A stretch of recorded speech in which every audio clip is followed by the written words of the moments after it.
करता हूँ, आभार प्रकट करता हूँ कि एक शॉर्ट कॉल में आप लोगों ने एक अपना कीमती समय दिया। और जैसा कि विदित है, आप लोग हमारे बैनर में भी देख सकते हैं कि एक बहुत बड़ी घटना के संदर्भ में आज अपने समाज की तरफ से एक बात लोगों तक पहुँचाने के लिए प्रेस वार्ता आयोजित की है। जैसा कि आप देखेंगे, हमने कुछ दिन पहले, अभी 3 दिन पहले करीब हमने जंतर मंतर पर परमिशन भी मांगी गई थी, लेकिन वो परमिशन हमारी स्वीकृत नहीं हुई। इसमें दिल्ली पुलिस के द्वारा हमें बताया गया कि 10 दिन पहले आपको देनी चाहिए थी।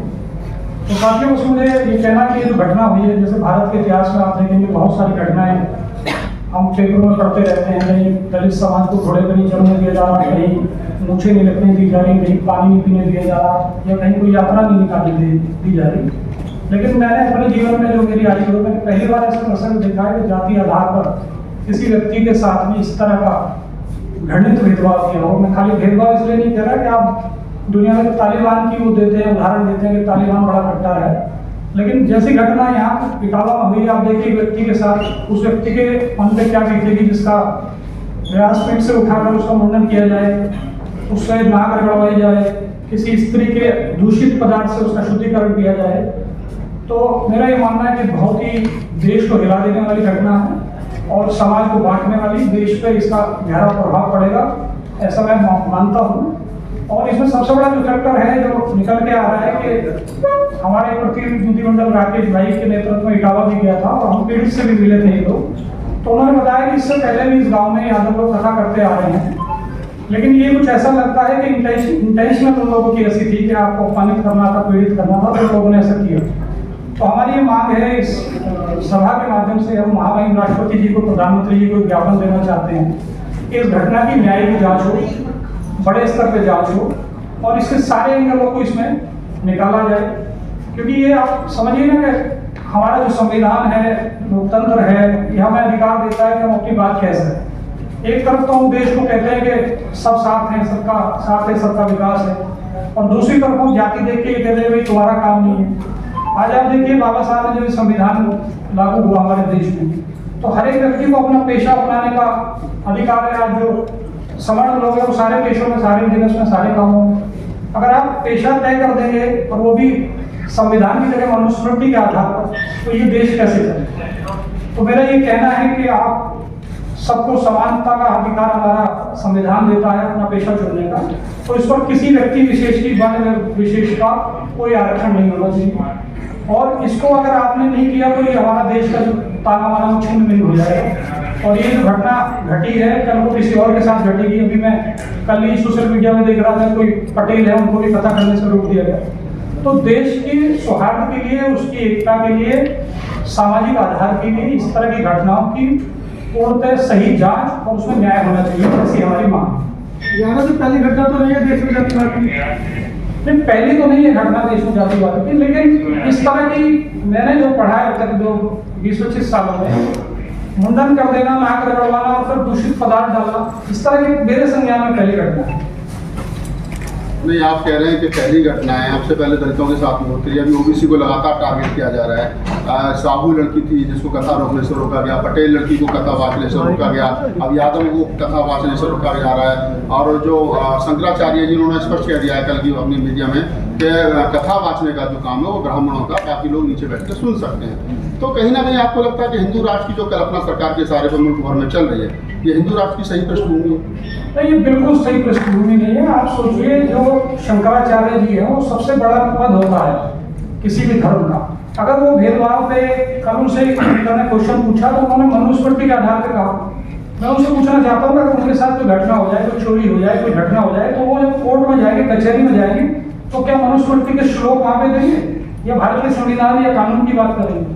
तो ये बहुत गलत बात है। मुझे ऐसा लगता है कि उन्होंने भी अपने बहुत सारे फॉलोअर खो दिए। अगर कोई व्यक्ति इतने बड़े पद पर बैठ के इस तरह असमानता की बात करे, और मैं आपको बताऊं, बाबा साहब ने जो मनुस्मृति का दहन किया था, तो बाबा साहब ने कहा था कि जो भी ग्रंथ भेदभाव असमानता पर टिका हुआ उसको बहिष्कार किया जाना चाहिए, और जब तक आप इसको बहिष्कार नहीं करेंगे तो ये असमानता ऐसी बनी रहेगी। यादव जी, अभी तक तो चलिए आज आपने प्रेस कॉन्फ्रेंस किया, बड़ा मुद्दा आपने इसको उठाया है। पिछले साल दलितों को जूते में भर के पैसा पिलाया गया। अभी चंद दिनों पहले की घटना के लोधी जो राजपूत अपने आप को कहता है समाज, उसको मल तक खिला दिया गया। इतनी घृणित घटना देश में घट रही है, लेकिन सरकारें मौन है। देखिए, मैंने भारत का 2000 साल का इतिहास पढ़ा है, प्राचीन इतिहास पढ़ा है, और भारत का गुलामी का एक ही कारण था कि हम लोग बटे हुए थे। हमारी जो ये वर्ण व्यवस्था है, जाति व्यवस्था है, बटे रहने की वजह से बाहर के लोग आए, यहाँ शासन कर गए। अब बाबा साहब ने एक संविधान दिया जो स्वतंत्रता, समानता, बंधुत्व की बात करता है। अगर हम इस संविधान को नहीं मानेंगे तो हम दोबारा से गुलाम बनेंगे। तो हमारे देश के लिए, राष्ट्र के लिए, समाज के लिए, सबके लिए जरूरी है। और हमारी जितनी सरकारें हैं, जो कुछ पदों पे लोग बैठे हैं, तो उनको न्याय करना चाहिए। अगर आपको देश के ताने बाने को एक रखना है तो आपको न्याय देना पड़ेगा, तभी आपका सामाजिक सौहार्द और भेदभाव दूर होगा। तो क्या जनजागृति के लिए अब ललित सिंह यादव को पढ़ाएंगे अपने समाज में? बिल्कुल पढ़ाएंगे। मैंने खुद पढ़ा हुआ ललित सिंह को, मैंने सच्ची रामायण भी पढ़ी है, उनका और भी साहित्य पढ़ा है, मैंने बाबा साहब को पढ़ा है, भगवान बुद्ध को युवा पढ़ा नहीं है। पढ़ रहा है, नहीं पढ़ेंगे, ये देखिए कावड़ हो रहा है। नहीं, कावर भी ढो रहे हैं, लेकिन चोट तो आप पड़ी है ना। अब तक तो कुछ और ही समझ रहे थे अपने आप को, अब उनको भी लगा कि हम भी उसी कैटेगरी में।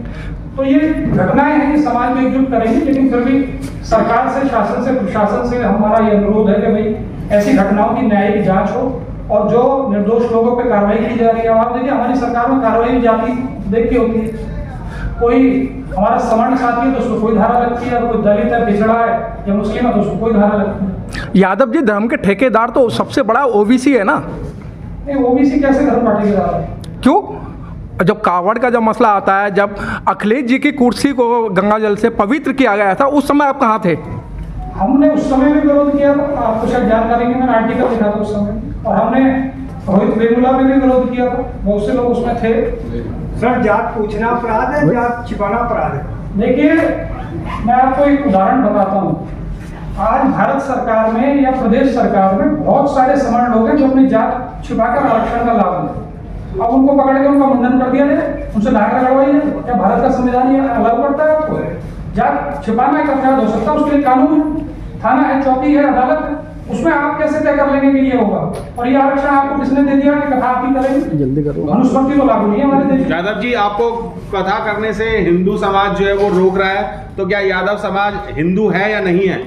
देखिए, मैं तो सबको भारतीय मानता हूँ। मैं इसमें पढ़ता ही जो भारत में रह रहा हूँ भारतीय। बाबा साहब ने जो हमारी प्रस्तावना है, हम भारत के लोग का है, we the people of India का, उसमें मैं धर्म पे जाता ही, सब लोग भारतीय। सिकंदर जी, जो एफआईआर हो रही है बच्चों पर, अब जो गिरफ्तारी हो रही है, उसको कैसे देख रहे हैं? क्या सरकार की? देखिए, हम ये प्रेस वार्ता कर रहे हैं तो अपने संवैधानिक अधिकार के तहत कर रहे हैं। हम एक विरोध कर रहे हैं, प्रोटेस्ट कर रहे हैं, अपनी बात को पहुंचाने की कोशिश कर रहे हैं, और हम किसी भी ऐसे व्यक्ति का समर्थन नहीं करते जो तोड़फोड़ करे, दूसरी कार्रवाई करे। लेकिन उसमें अगर आप निर्दोषों को फंसाएंगे, उसकी जाति को देखते, मैंने सोशल मीडिया पे देखा, वो इंस्पेक्टर पूछ रहे हैं तो स्कूल से बच्चों को उठाया जा रहा है, देखिए उठाया जा रहा है। इस भेदभाव के लिए हम लोग मांग कर रहे हैं कि इसकी न्यायिक जांच हो, उच्च स्तरीय न्यायिक जांच हो, और इसमें जो षड्यंत्र है, जो दोषी लोग हैं उन पर कार्रवाई।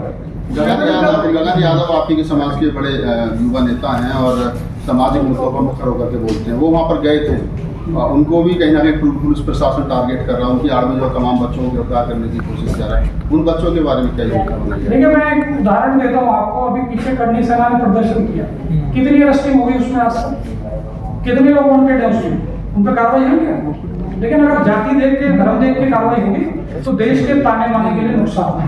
डॉक्टर अम्बेडकर ने कहा था कि भारत का इतिहास कुछ नहीं है, सिर्फ बुद्धिज्म और मनुवाद के बीच का टकराव महज है। आप मानते हो कि वो कहीं ना कहीं मनुवाद और बुद्धिज्म में जो असमानता है वो कहीं ना कहीं वर्तमान परिस्थितियों में ज्यादा जो अंगड़ाई ले रही है, क्योंकि हिंदू राष्ट्र की कल्पना जो है वो सरकार के इशारे पर मुल्क। देखिए, ये आपकी बात राहुल जी सही है कि जब सत्ता का आज का प्रेशर किसी को भी मिलेगा तो वो आदमी की हिम्मत विश्वास की बढ़ जाती है। आज हम ये प्रकरण इसीलिए देख पा रहे हैं कि मैं किसी वर्ग को, किसी वर्ण को, किसी जाति को टारगेट नहीं कर रहा। हर जाति में अच्छे बुरे लोग होते हैं, बहुत सारे सवर्णों में लोग हैं, मैं पोस्ट देख रहा हूँ हमारे पक्ष में डाल रहे हैं, अच्छी बातें हैं। मैं सिर्फ उन लोगों को कह रहा हूँ जिनकी मानसिकता मनुस्मृति को मानने की है, भेदभाव की है, और उनको ऐसा लग रहा है कि सत्ता में उनके लोग बैठे हैं, केंद्र में उनके लोग बैठे हैं, तो ये उनकी गलत फहमी। सरकार किसी एक समाज से, एक जाति से, एक धर्म से नहीं बनती, सबका वोट उसमें लिया जाता। तो जब दूसरे समाजों के साथ अन्याय होगा, अत्याचार होगा, तो वो अब नहीं देंगे, 27 में 29 में जवाब देंगे। तो मुझे नहीं लगता कि कोई भी टॉप लीडरशिप ये चाहेगी कि किसी एक वर्ग को ज्यादा प्रेशर दिया जाए, दूसरे को कम दिया जाए। ये तो हर एक शासक के लिए भी मुश्किल है ना, लॉ एंड ऑर्डर की दिक्कत आप देख रहे हो प्रदेश में रोज घटनाएं हो रही, तो मुझे नहीं लगता कोई मुख्यमंत्री प्रधानमंत्री ये अगर चाहे। सरकार इस प्रेस वार्ता के बाद भी सजग नहीं होती है और कोई कड़े डिसीजन नहीं लेती तो क्या करेंगे आप लोग? देखिए आगे हम लोग एक प्रतिनिधि मंडल बना के पीड़ित से भी मिलेंगे और अपने समाज को, पिछड़े समाज को जगाएंगे कि भाई आप जो शास्त्र, जो धर्म, जो आपको कथा करानी है आप अपने आप करिए। केरल में, तमिलनाडु में एक कानून बन गया, आप वकील बनते हैं तो बैरिस्टर की डिग्री लेते हैं, डॉक्टर बनते हैं एमबीबीएस की डिग्री लेते हैं, हर एक पेशे की एक डिग्री है। तो पुरोहिताई की डिग्री तमिलनाडु, केरल में संविधान के तहत लागू है। कोई व्यक्ति योग है, उसको ज्ञान है, शास्त्रों का ज्ञान है या पढ़ा लिखा है, वो एक परीक्षा दे और पुरोहित बन जाए, तो इसमें आरक्षण क्यों रहे? यादव जी, ऐसी खबरें आ रही कि जो पीड़ित है उनसे संपर्क नहीं हो पा रहा है, उनकी सुरक्षा के लिए कुछ उपाय करेंगे, क्या करेंगे, क्योंकि मामला बड़ा संगीन है।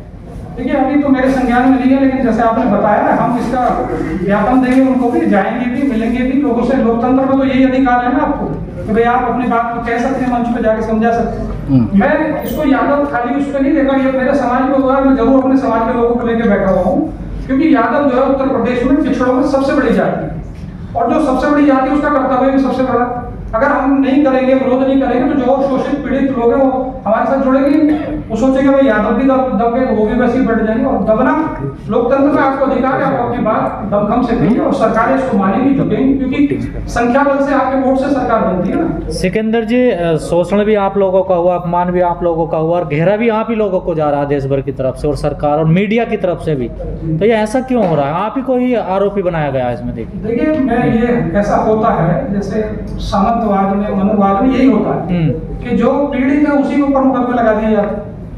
लेकिन जब जनबल जागेगा, लोग जागरूक होंगे, तो सब चीजें वापस होंगी, चेंज होंगी, क्यों नहीं होंगी? भाई जो लोकतंत्र है वो तो जनबल से है, जनता की ताकत से खड़ा। अखिलेश यादव जी को विलन बना दिया इसमें पूरा, की राजनीति कर रहे हैं इस पे, देखिए। नहीं, किसी को, घटना को, किसी को अपमानित करना और किसी को सम्मानित करना राजनीति कैसे हो जाएगी? अगर आप किसी को अपमानित कर रहे हैं और मैं आज उसके पक्ष में कह रहा हूँ, तो ये राजनीति नहीं होगी ना। राजनीति तो हर व्यक्ति किसी न किसी विचारधारा से जुड़ा हुआ है। सर पहले दलितों पे शोषण हुआ, फिर मुस्लिमों पे हुआ, और अब आप पे यानी यादवों पे हो रहा है। अगला नंबर किसका है सर? देखिए दलित, मुस्लिम और पिछड़ों को आप जोड़ दें तो 85% तो हो ही गए। अब नंबर बाकी किसका रहना चाहिए इसके बाद? सर जी, जब SC ST OBC के साथ अत्याचार होता है, जो उसका मदद करता है तो कहते हैं जातिवाद कर रहे हैं, लेकिन सबर के साथ होता है तो मानवतावाद होता है। देखिए मैं थोड़ा सा एक चीज बताऊं, आप लोगों को पता भी होगी, क्योंकि हम जब संविधान लागू हुआ, हमारी आज़ादी को ज़्यादा समय नहीं हुआ। आज जैसे राहुल गांधी जी की बात कोट कर देता हूँ, मेरी अपनी बात नहीं है, उन्होंने ऐसी एक प्रेस कॉन्फ्रेंस चल रही, उसको पूछ लिया था कितने पिछड़े हैं, कितने दलित हैं, तो मिले नहीं उनको। तो जहाँ जिन लोगों का वर्चस्व होता है वो थोड़ा सा अपने उसको आगे रखते हैं। मेरा ये ऐसा कहना है कि समानता, मेरिट को अवसर मिलना चाहिए, जिसमें मेरिट है किसी भी जाति व धर्म का, उसको मौका मिलना चाहिए। आपको लगता है सिकंदर भाई कि ये धंधे पर चोट हुई है? ब्राह्मणों को लग रहा है कि उनके धंधे पर चोट हुई है और यादव उनके धंधे में शहद मार रहे हैं, तो शायद ये भी गुस्सा कहीं ना कहीं उनका 50 लाख तक की बात आ रही है जो अखिलेश हो यादव। सकता है, ये एंगल भी हो सकता है, मैं इसको मना नहीं कर रहा, लेकिन मैं नहीं कर रहा ये आपकी बात, ये एंगल हो सकता है, क्योंकि कोई व्यक्ति हजारों साल से मानता रहा होगा, उसका एक अधिकार है, और वो एक अधिकार अब चैलेंज हो रहा है। जैसे मैंने पता किया, इटावा में बहुत सारे यादव कथावाचक हैं, ये अकेले नहीं थे, और इनके बारे में लोगों को जानकारी थी, इससे पहले ही गाँव में कथा कर चुके थे। तो इसीलिए मैं ये मांग कर रहा हूँ कि इसका साजिश का पर्दाफाश होना चाहिए। ये खाली जो दिखाई दे रहा उतना नहीं है, उससे भी कहनी चाहिए। यादव जी, एक सवाल यहाँ पर उठाया, हमने पूर्व में देखा हाथरस मामले में पीड़िता के खिलाफ पूरा देश खड़ा था, लेकिन चंद मुट्ठी भर लोग पूरे देश के अंदर वो पीड़िता के खिलाफ खड़े थे। उसी तरीके से आज पूरा ब्राह्मण समाज नामंद हुआ है, और वो ये कह रहा है कि छोटी काट दी, कोई बात नहीं, एक आदमी ने काटा तो परिवार का मामला था, पूरे ब्राह्मण समाज को गाली किया। ये बात सोशल मीडिया पर निकल कर आ गई। नहीं, ये इसका हम समर्थन नहीं करते, सोशल मीडिया पे अपशब्द का भी समर्थन नहीं करते, लेकिन अब आप देखिए ना, आहत कौन हुआ? कथा भगवान कृष्ण जी की कर रहे थे, करने वाले यादव थे, तो अपमान तो भगवान कृष्ण का, भागवत का और यादवों का सबका हुआ ना।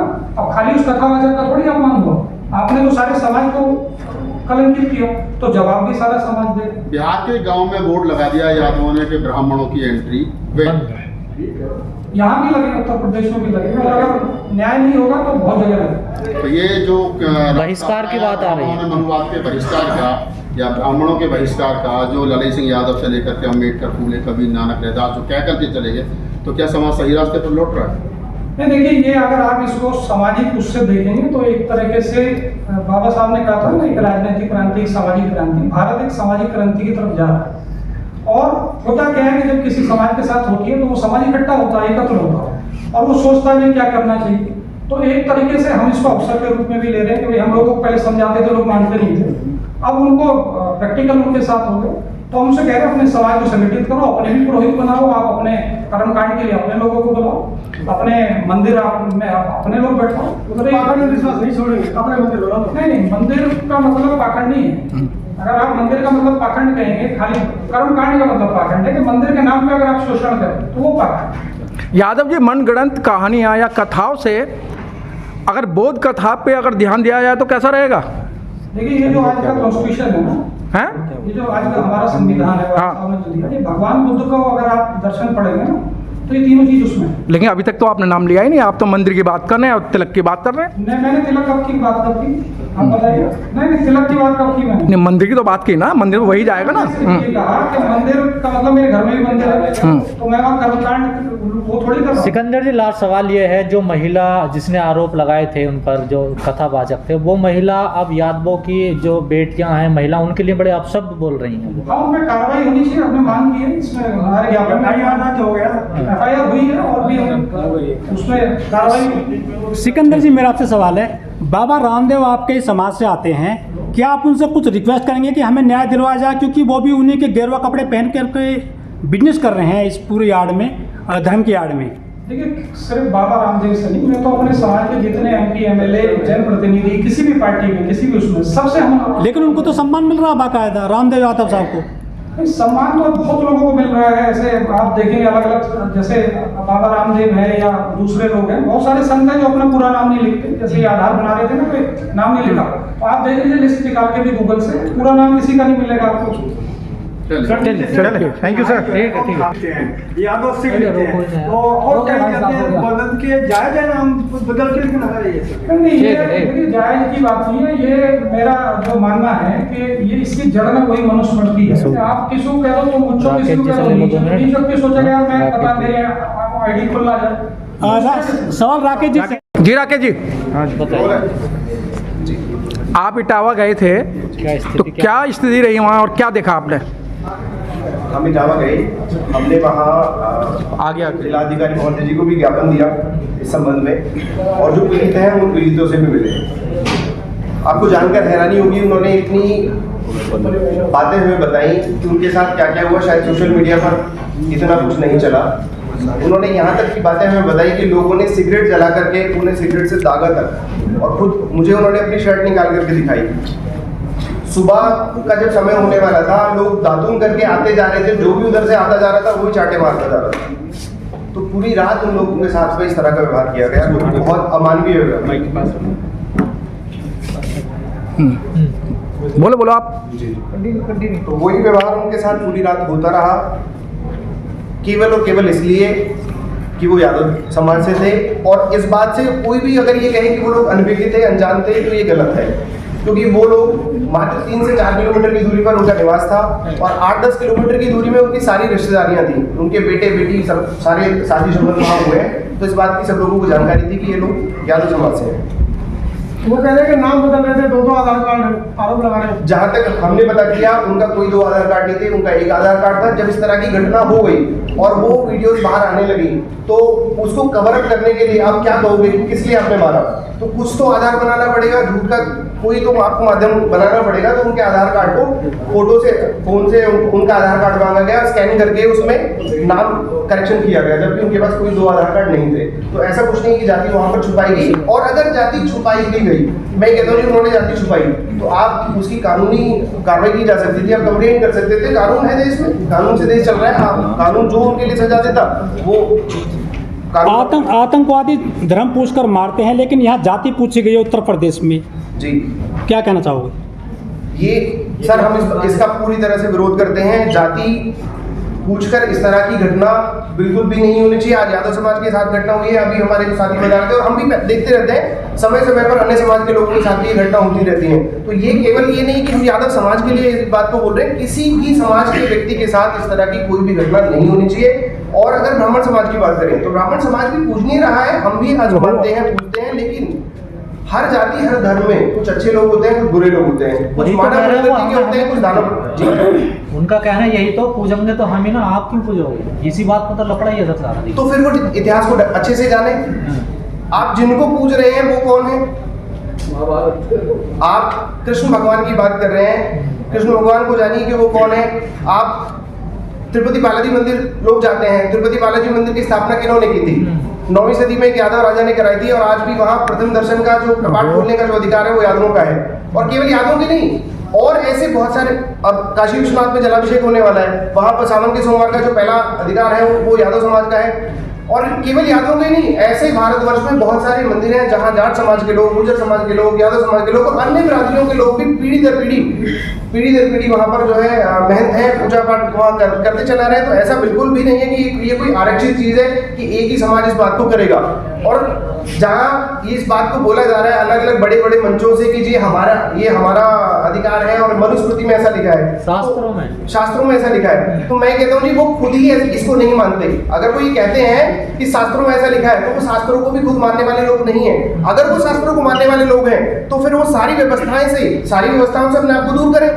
जितने भी IAS ऑफिसर्स हैं, PCS है, IFS है, IRS है, शास्त्रों में कहीं नहीं लिखा कि ये लोग वहां पर जाकर के बैठेंगे। जितने भी राजनीतिक लोग हैं वो ग्राम प्रधानी के चुनाव से लेकर के ब्लॉक प्रमुख हो, जिला पंचायत हो, विधायक हो, सांसद हो या मुख्यमंत्री लेवल का कोई व्यक्ति हो ब्राह्मण समाज से, अगर आप ये कहते हो कि वो शास्त्र सम्मत बात है कि हमारा अधिकार है, तो फिर आप उसी को लागू करिए, बाकी सारी व्यवस्थाएं छोड़िए। क्या लगता है वर्चस्व की लड़ाई है, पूजा पाठ दो समाज में वर्चस्व की लड़ाई है? देखिए, इसको मैं वर्चस्व की लड़ाई आप लोग कह सकते हैं, मान सकते हैं, क्योंकि अब एक चीज मैं देखता हूँ सब जगह कि ये समाज जागृत क्यों हो रहे हैं। अब तक लोगों को जैसे चलाया जा रहा था, ज्यादातर चीजों के विरोध नहीं होते थे, लेकिन अब जो नई जनरेशन है, हर समाज के बच्चे पढ़ रहे हैं, युवा टेक्नोलॉजी से जुड़े हैं, ये AI का जमाना है, टेक्नोलॉजी का जमाना है।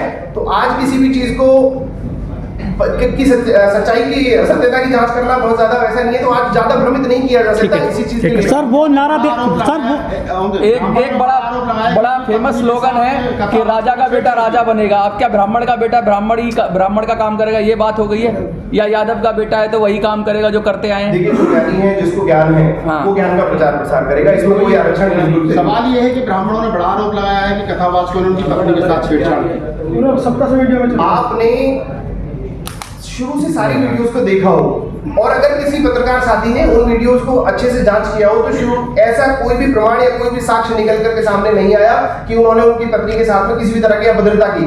जो रात की वीडियोस हैं उसमें साफ साफ स्पष्ट दिखाई दे रहा है कि तुम यादव होकर के और ब्राह्मणों के गाँव में कथा करोगे, यहाँ हमारे 109 घर हैं, ये हैं। उसके अलावा उन्होंने कहा कि यादव बहुत गुंडई कर रहे हैं और राजनीति में भी आगे जा रहे हैं, और अब तुम मंदिर पंडित बनोगे, अब तुम ये करोगे। शुरू में सबसे पहले उन्होंने आधार कार्ड का खिला, जब लगा कि आधार कार्ड की बात ज्यादा नहीं चल पाएगी तो उन्होंने छेड़छाड़ वाला आरोप लगाया। उन्हें ये भी लगा कि इसका खंडन हो सकता है क्योंकि प्रमाण नहीं है, तो उन्होंने कहा कि ये तो सत्ताधारी पार्टी के राष्ट्रीय अध्यक्ष से इनकी डायरेक्ट बात है और ये हम ऐसा कर देंगे वैसा कर देंगे। इस तरह के उन्होंने आरोप लगाने की कोशिश करी। फिर चौथा स्टेटमेंट, पांचवा स्टेटमेंट उनका है जी हम तो फिर रोना गाना शुरू हुआ कि जी हम तो बहुत ज्यादा पीड़ित हैं। अगर वो पीड़ित है, उनके पति की आप स्टेटमेंट सुनेंगे तो बोल रहे हैं कि जी हमारे साथ ऐसा हो जाएगा वैसा हो जाएगा। उनकी पत्नी की स्टेटमेंट सुनेंगे तो उनकी पत्नी ने स्टेटमेंट अभी दी कि अभी तो मूत्र छेद का क्या है, अभी तो इनकी गर्दन कटनी चाहिए सालों की। और मैं बहुत ज्यादा बातें बोल नहीं सकता, शायद आपने वो वीडियो देखी होंगी। राकेश जी, भारत के अंदर नए नए आविष्कार होते हैं। पहले गंगा जल को पवित्र माना गया, फिर गाय के मूत्र को पवित्र माना गया, और आप वीडियो वायरल देख रहे हैं, अब पंडितानी के पेशाब को पवित्र माना जा रहा है। देखिए, इसको पवित्रता से बिल्कुल मैं नहीं देखता। मैं तो इस बात का पूरी तरह से खंडन करता हूँ जी। ये किसी के ऊपर भी ये कह करके करना कि इससे शुद्धिकरण हो गया, ये सब चीजें करना हो गया, ये 21वीं सदी के भारत में बहुत ही चिंता का विषय है। ऐसा नहीं होना चाहिए। राकेश जी, वर्तमान सरकार में ये देखा गया है कि ब्राह्मण और पंडितों पे अगर कोई भी आरोप लगाया गया है तो वो सिद्ध करने में आपको एड़ी से चोटी तक का दम लगाया गया, पर फिर भी आपने जो कार्रवाई चाहिए वो नहीं हुई। क्या कहना चाहेंगे? देखिए, कार्रवाई की अगर बात करें, इस एक्शन के बाद जिन लोगों ने वहां प्रोटेस्ट किया, हम ये तो नहीं कहते कि जो रास्ता उन्होंने अपनाया वो सही था या नहीं था, उसमें कानून है, कानून उनको उस तरह से होगा। इसके अलावा सोशल मीडिया पे जिन लोगों ने वीडियो उसके समर्थन में डाली, मैं मान सकता हूँ कि उनके शब्द इधर उधर रहे होंगे, तभी उनको पुलिस ने गिरफ्तार वगैरह किया, लेकिन केवल एक समाज के लोगों को।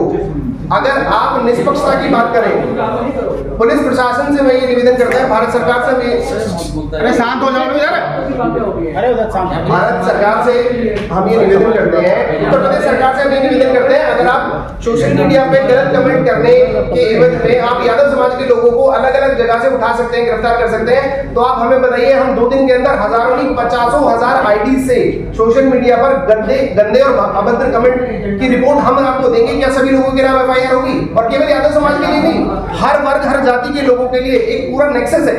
आप समझिए, हम लोग काफी टाइम से मॉनिटर कर रहे हैं, और जहां तक जातिवाद की बात करते हैं, यादव समाज कभी जातिवाद की बात नहीं करता। यादव समाज वो समाज है जो सभी जाति धर्म के लोगों का सम्मान करता है, सबको साथ लगा करके चलता है।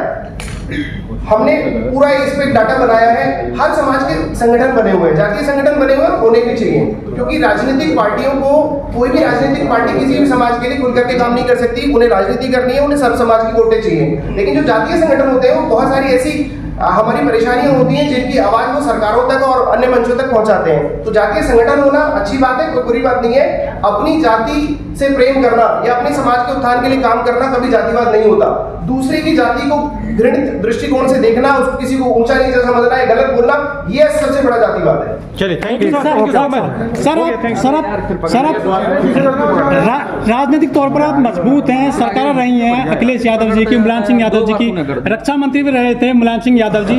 आप पॉलिटिकल इतने मजबूत है, लेकिन सामाजिक स्तर पर आप इतने शोषण किया गया है, क्या बदलाव नहीं आ रहा है पॉलिटिकल के बाद में सोशोलॉजिकली? नहीं, ऐसा नहीं कि बदलाव नहीं आ रहा है। अगर परिवर्तन ना होता तो आज का युवा देखिए बहुत जागरूक है, टेक्नोलॉजी से सब लोग जुड़े हुए हैं, और कहीं ना कहीं अलग अलग तरीके से हम इसका विरोध करते हैं, प्रदर्शन करते हैं, बाकी सब चीजों को सामने लाने की कोशिश करते हैं। हरियाणा के यादव और यूपी के यादव में क्या अंतर देखते हैं आप?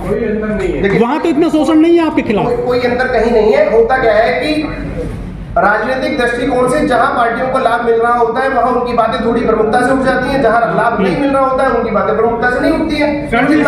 इसका विकल्प क्या है सर? आप लोगों को जो विरोध हो रहा है कि आप कथा नहीं करा सकते, इसका विकल्प क्या है? नहीं, इसका विकल्प सर जैसा अभी बताया गया, इसका यही विकल्प है, आप सब शिक्षित बनिए, सब पठन पाठन कीजिए, ज्ञान अर्जित कीजिए, और जब आपको ज्ञान होगा तो अखिलेश जी विदेश पढ़ कर आए थे सर अखिलेश जी तो विदेश पढ़ कर आए थे, उनकी भी कुर्सी धुलवाई गई थी, आप पढ़ने की बात करते हैं। पढ़ने के लिए हमारे यहाँ जो है यदुपुर, अरे ऐसा नहीं, बीच में नहीं, वो तो एजुकेटेड हैं। अखिलेश जी तो सीएम रहे, उनके पापा जी रक्षा मंत्री रहे थे।